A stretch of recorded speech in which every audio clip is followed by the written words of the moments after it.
આવશે, પણ એક મોટો ફરક સંસદમાં આવ્યો છે. લોકોની આવક વધી છે કે કેમ એ ચર્ચા ડિબેટેબલ છે, એ ચર્ચા થવી જરૂરી છે, પણ એની સામે સાંસદોના પગાર વધી ગયા છે. જી હા, સાંસદોના પગારમાં વધારો કરી દેવામાં આવ્યો છે ને આપણે જોતા હોઈએ છીએ કે જ્યારે પણ કોઈ પણ મુદ્દો હોય તો લોકસભા હોય, રાજ્યસભા હોય, હોહા થતી હોય વિધાનસભાઓની અંદર પણ જ્યારે સાંસદોના ફાયદાની વાત આવતી હોય ત્યારે બધા જ એક સૂરમાં જોવા મળતા હોય છે. સંજય મારી સાથે છે. સંજય, કેટલો પગાર પહેલા હતો, હવે કેટલો? પૂર્વ સાંસદોના પેન્શન પણ વધ્યા. શું કારણ છે કે આ પગાર વધારો કરવામાં આવ્યો અને કેવું એક સૂરે બધાએ એને વધાવી લીધું?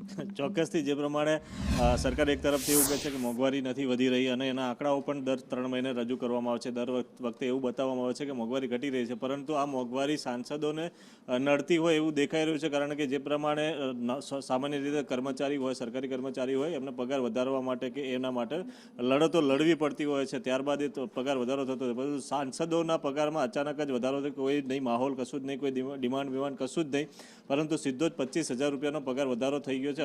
હવેથી સાંસદોને 1,24,000 રૂપિયા દર મહિને પગાર મળશે. એ સાથે પગાર અને પેન્શન અને ભથ્થામાં પણ વધારો કરવામાં આવશે. જે ભથ્થું દૈનિક ભથ્થું 2,000 હતું એને વધારીને 2,500 રૂપિયા કરવામાં આવ્યા છે. અને પૂર્વ સાંસદોને 26,000 રૂપિયા પેન્શન આપવામાં આવતું હતું, એ 31,000 રૂપિયા પેન્શન કરી દેવામાં આવ્યું છે. અને આ વધારો એપ્રિલ 2025થી લાગુ થઈ જશે, એટલે કે આવતા મહિનાથી સાંસદોનો પગાર છે એ વધારા સાથે